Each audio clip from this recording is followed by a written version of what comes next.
The house is quiet when she gets home. It's late, past the kind of hour where anyone would be awake. The porch light cuts a dull glow across the entryway as she steps inside, keys still in her hand, the weight of a long shift clinging to her bones.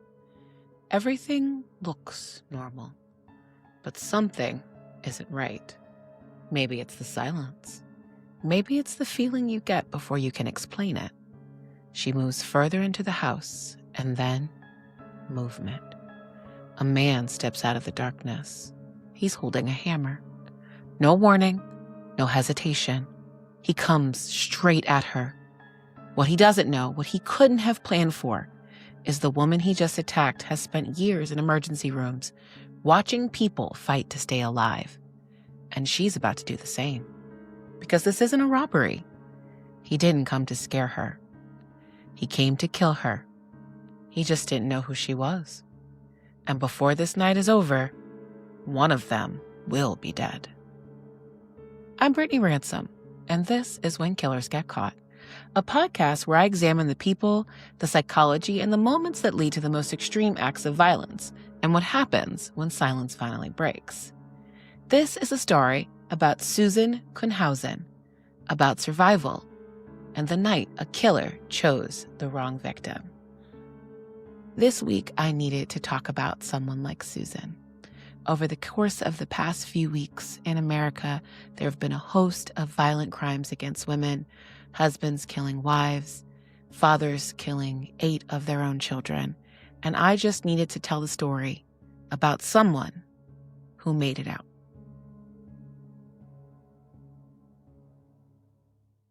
The first thing that Susan Kuhnhausen noticed was the movement. Not the man, not yet. Just a shift in the darkness that didn't belong there. Then the hammer came down. And it wasn't hesitation, there was no warning, it was just immediate violence. Fast. Committed. Already decided. The impact is close enough that there's no time to really process it as pain first. Only shock. This sudden realization that her house, her space, and her return from a normal shift at work had already turned into something else entirely. This was a place now where someone had come to finish a job. She stumbled backwards, but not away from him, not far enough. He was already on her, though, already closing the distance, like he knew exactly what he was doing. There was no shouting, no robbery demand, no searching the house, just pressure and pursuit. And that's when something in her mind clicks, quietly, almost clinically. This wasn't random. This isn't panic. This man is moving with intent, and her back hits something, the wall, a counter, a doorway, she's not sure which. What matters is that she feels the space behind her disappear. He's not trying to scare her away. His aim is to erase her. Another strike comes, but this time she sees it just fast enough to move. Not away from him, though. There isn't enough space for that.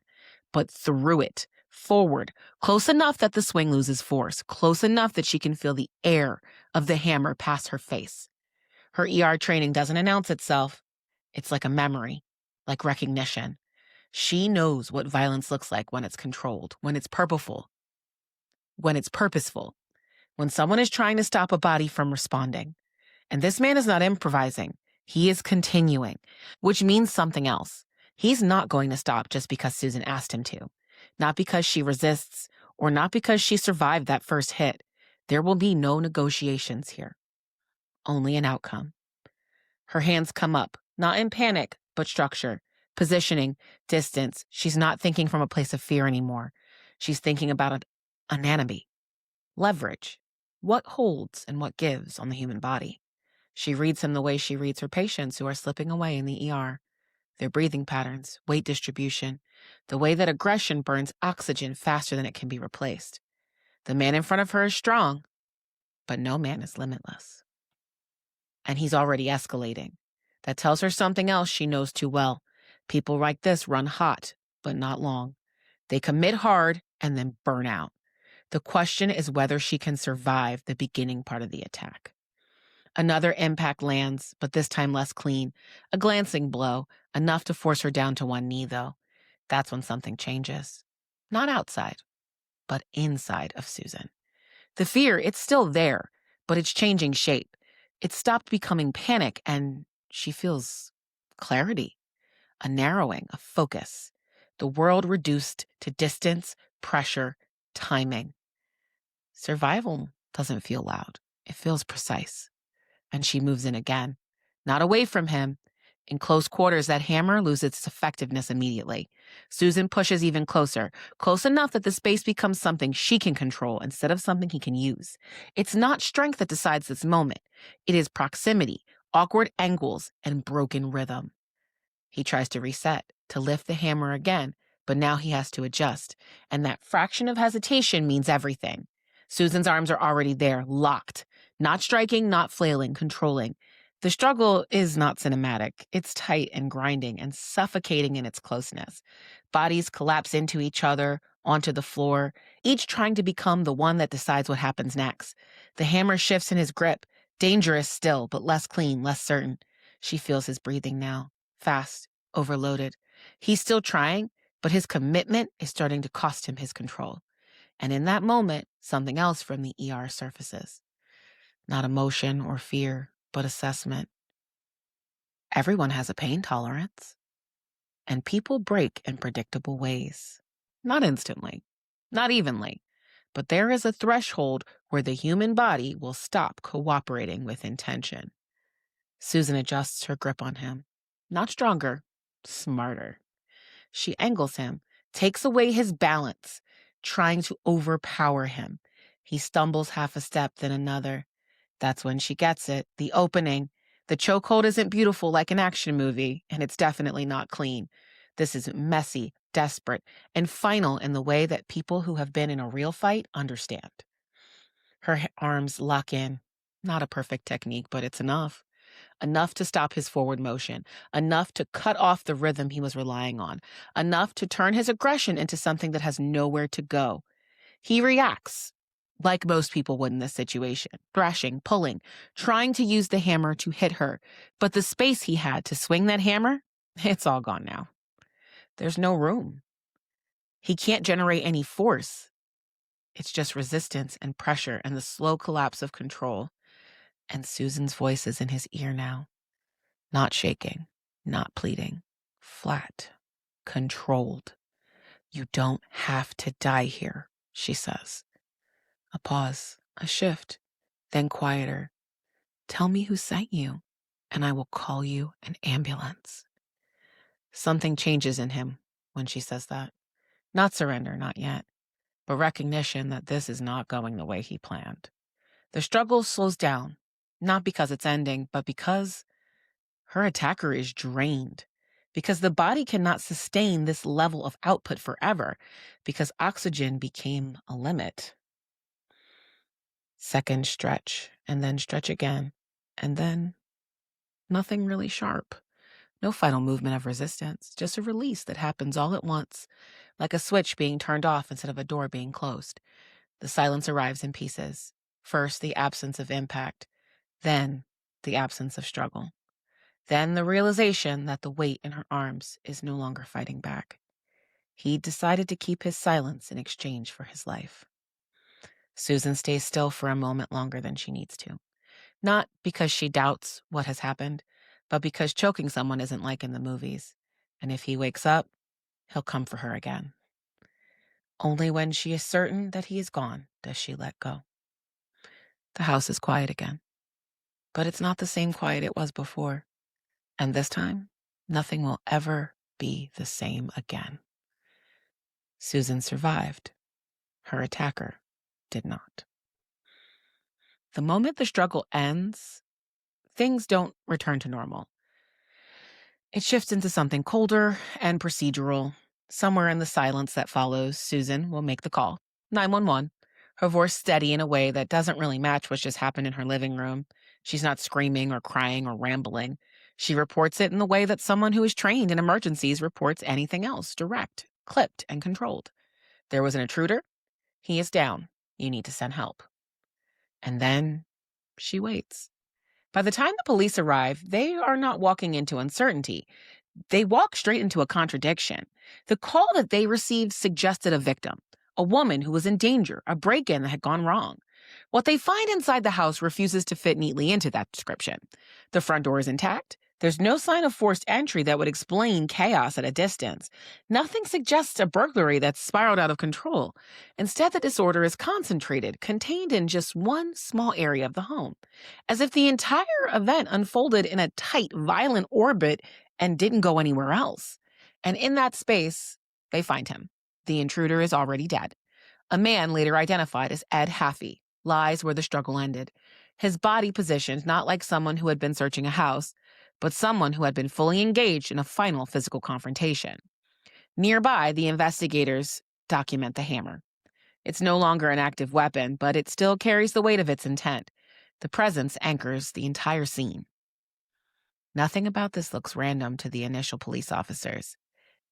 And that is what immediately shifts the investigation from burglary response to something far more complex. The officers are no longer asking, what happened here in this house? They're asking, why did this happen? The forensic work begins almost immediately. Evidence markers appear where the struggle concentrated. Blood patterning suggests movement rather than a single point of impact. The positioning of objects in the room reflect contact, force, and compression.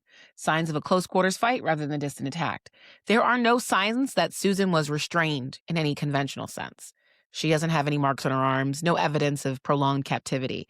There's no staged scene meant to mimic a robbery gone wrong. Everything points to just rapid escalation and a rapid reversal. And this kind of reversal doesn't usually happen. Well, unless the intended victim fought back.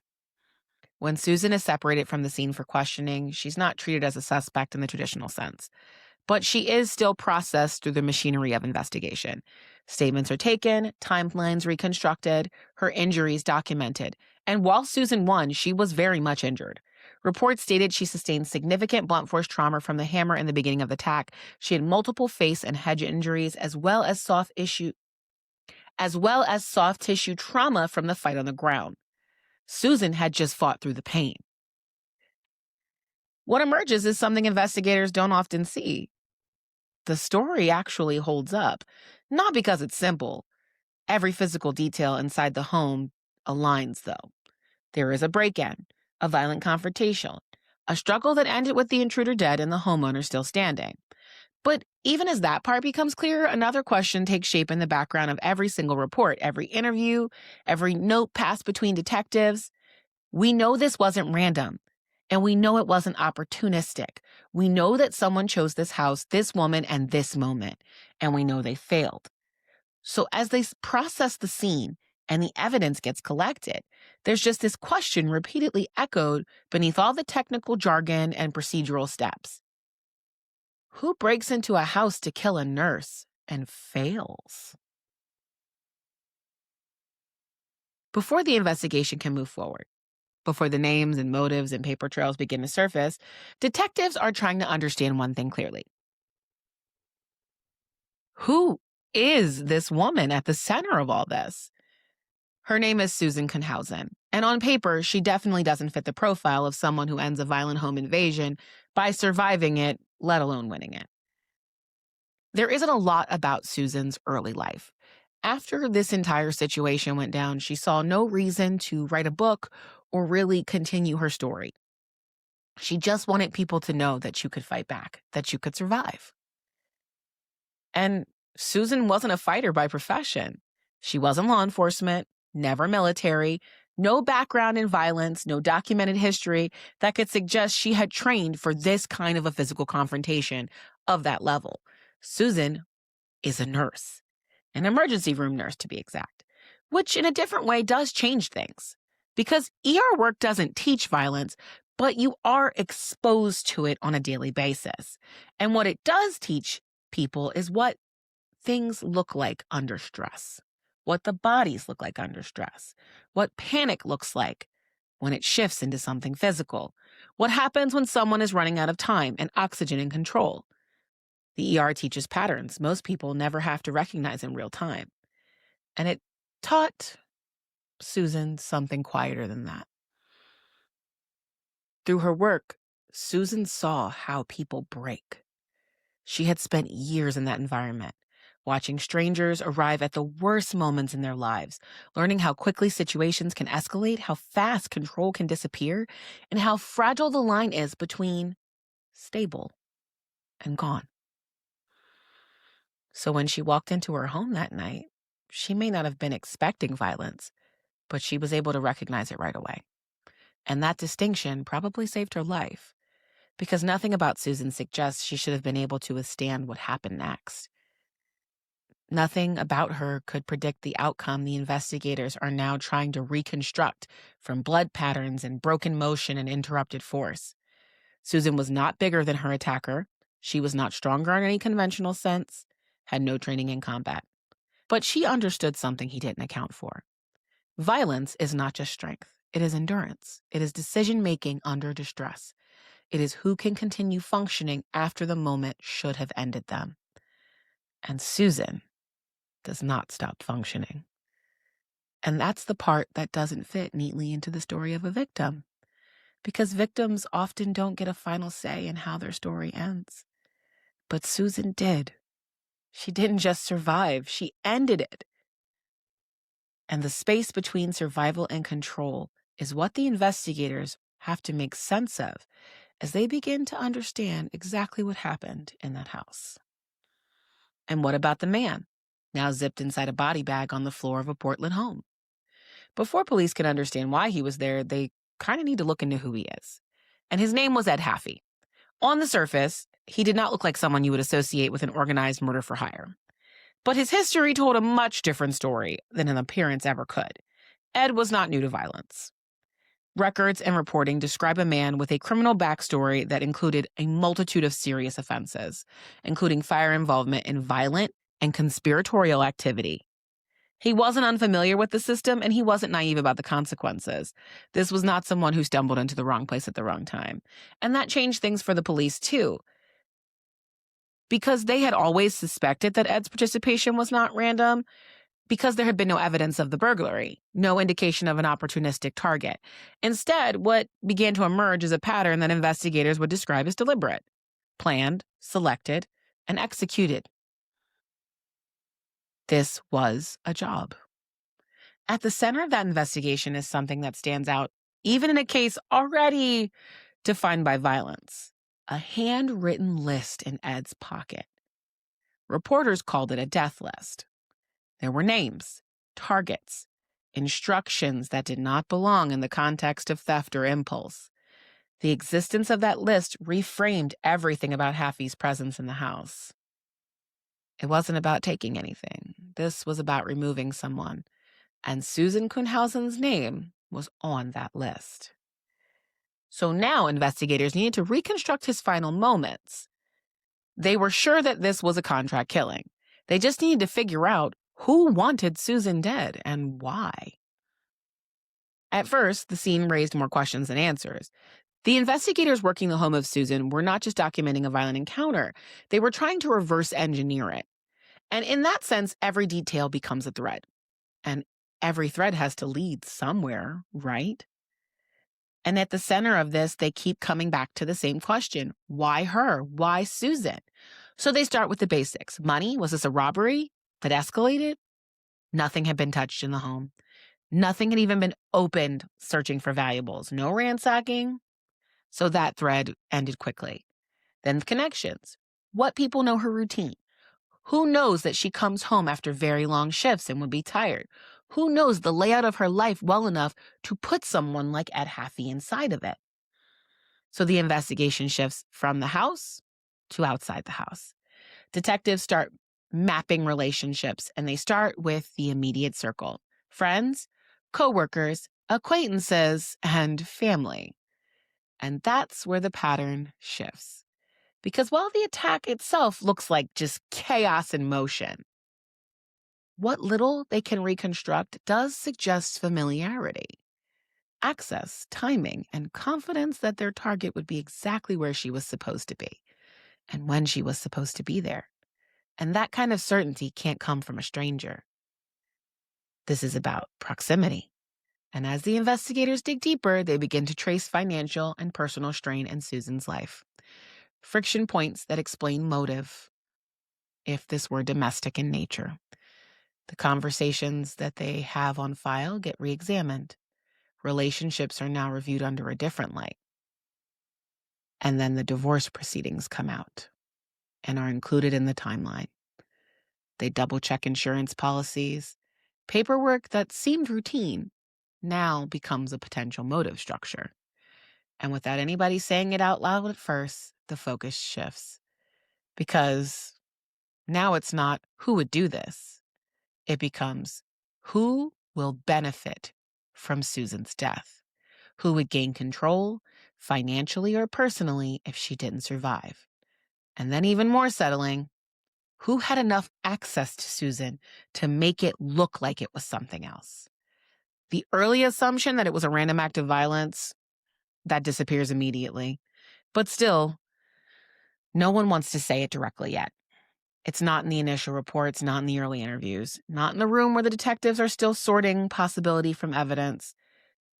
But the shape of the answer is beginning to form, and it points closer than anyone really wants it to. By the time the detectives follow the financial and relational threads far enough to make sense of them, the case changes completely. It's not about an unknown intruder. It's not about a random act of violence. This is something very, very personal, because the man at the center of this entire situation is Mike Kuhnhausen. And the conclusion the investigators arrive at is as direct as it is difficult to absorb. The man who wanted Susan Kuhnhausen dead was her husband. It's not a sudden revelation, but a tightening circle of evidence building from the start. Their marriage was already under strain. Reports describe a relationship collapse, marked by separation and the breakdown of what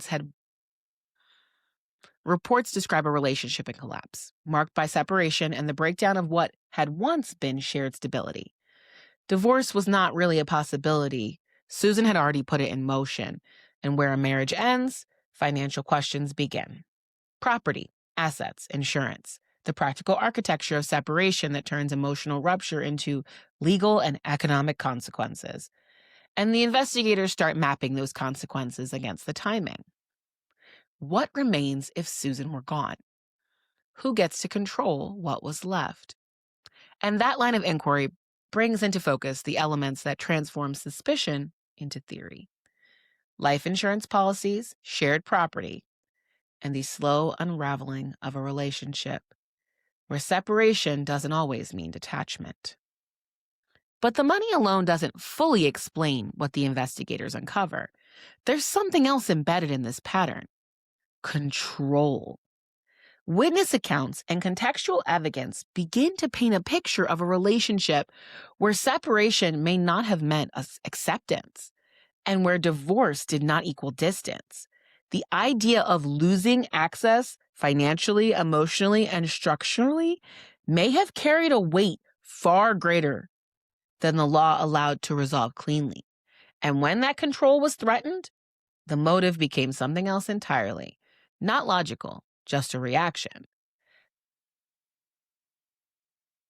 By the time the detectives fully connect the timeline between Haffey and Mike, the story stops feeling like a chain of isolated incidents, and it's a single direct outcome.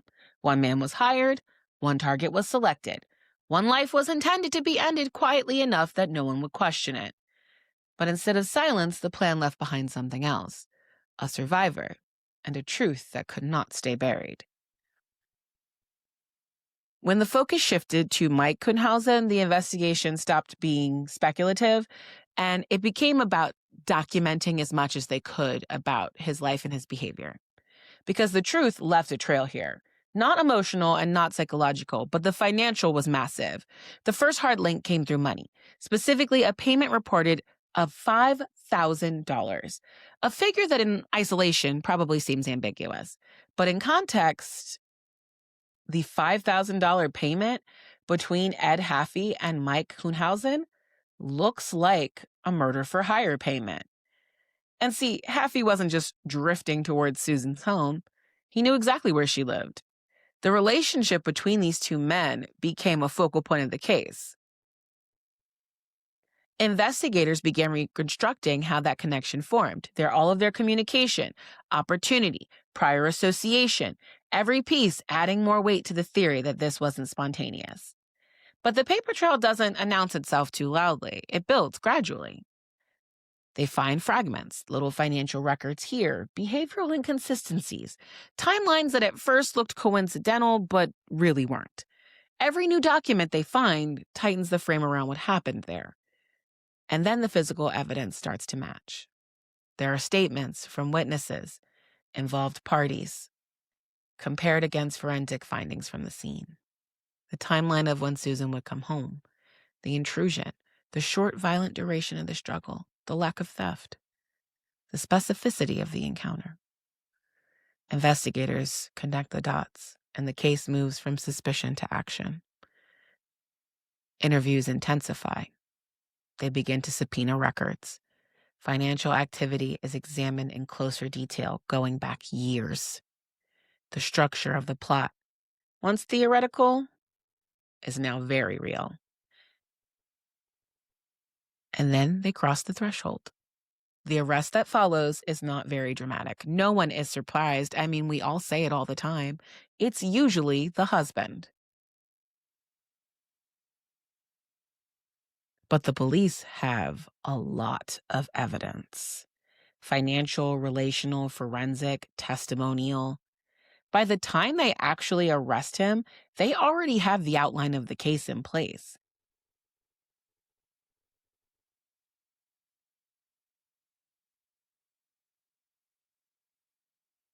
The state's position when it comes to Mike Kuhnhausen is straightforward. He orchestrated a murder-for-hire plot that sent Ed Haffey into the home of Susan Kuhnhausen. And rather than resolve this through a plea, Mike Kuhnhausen chooses to go to trial. He thinks he can beat it. Inside the courtroom, the narrative that has been carefully reconstructed by the investigators gets laid out in full. Financial motive, $5,000 payment, the connection to Haffey, the chain of the events that led directly to the night of that attack. Every piece presented not as theory, but that this was the sequence, and it's been supported by records, testimony, and forensic alignment. Now the defense, they attempt to challenge intent and interpretation. But the structure of the case has already been established. The jury is not being asked to imagine what might have happened that night. They know what happened. They are allowed to see the evidence that shows what actually occurred. Unsurprisingly, the verdict is guilty. With conviction, Mike Kuhnhausen is sentenced to prison, where he later dies while incarcerated. We never get a why from his next of kin, but his death closes the legal chapter of the case. It just doesn't define how this story gets remembered. The public reaction is shaped less by the courtroom outcome and more by the nature of the original event itself. A murder-for-hire plot that ended not with the victim's death, but with the hired attacker killed in the act. A reversal so rare, it resists categorization. The case spread through true crime circles, news retrospectives, discussions about survival, intent, and the unpredictability of violence. But even as attention shifts to legal resolution and aftermath, the focus repeatedly returns to a single point that refuses to fade into the background. There is a person at the center of this case, and she lived through it. Beneath the trial, beneath the conviction, beneath even the notoriety of the case itself, is the center of gravity, and it never moves. It remains with Susan, not as a defendant, not as a witness, not as an abstract symbol in a courtroom narrative. This is a woman who walked into her home, encountered a planned attack, and survived. The legal system closed the case on intent accountability. But the story that stays with most people is so much simpler. She didn't endure what was meant for her. She stopped it. After the trial, after the headlines, after the case settled into the category of something people would later reference as unbelievable, Susan Kuhnhausen was left with something the courtroom could not actually address. What happens after you survive something that was meant to erase you? She was never framed as a symbol in her own life. Before the case, she was just a working emergency room nurse. someone trained to step into other people's worst moments and keep them functioning. After the case, that part of her identity didn't disappear, but it also didn't fully define what came next. What changed was how the world looked at Susan. To the public, she became a rare outcome in violent crime. Not just a victim who lived, but a victim who actively stopped the threat. That distinction is what made this case stick. Most true crime stories end in loss, uncertainty, maybe partial resolution. Sometimes we never even learn what happened. This case inverted that expectation completely. She survived, and he did not. And the person who was behind the plan was held accountable. That's why this case continues to surface in true crime discussions years later. It disrupts the usual narrative structure. It doesn't allow the audience to settle into predictability. Violence enters, but it doesn't get the final word. And in the aftermath, Susan's response was to not become a public figure in the traditional sense. She didn't want to build her identity around this event. Reporting over time has described her as continuing her life with a focus on recovery, privacy, and perspective, rather than constant visibility. She never turned this into a platform. She did not remain the center of attention indefinitely. And she didn't appear to treat what happened as something to be continuously relived. What she did reflect on, in the ways that Susan has chosen to speak about this, is the idea of survival itself, not as something heroic or cinematic, but as something that is instinctive and immediate to all of us. A sequence of decisions made under pressure, not this large narrative you have control over in the moment. We don't know if Susan remained in medicine after her attack. Things have been reported differently in many ways over the years. But what has remained consistent is that Susan did not want her identity to be reduced to a single night in her life. She was a nurse before this happened, and she was a person after it ended.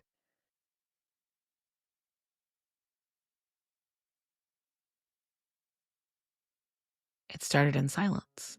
A house, a long shift, a woman walking through her front door like any other night. And then violence stepped out of the darkness. And what was meant to be the end of Susan Kuhnhausen's life did not happen. Because in the space between intention and outcome, Susan broke the plan. Ed Haffey was sent with instructions. Mike Kuhnhausen believed the outcome was already decided. But violence is never as controlled as the people who plan it think it is. And the truth always leaves a trail.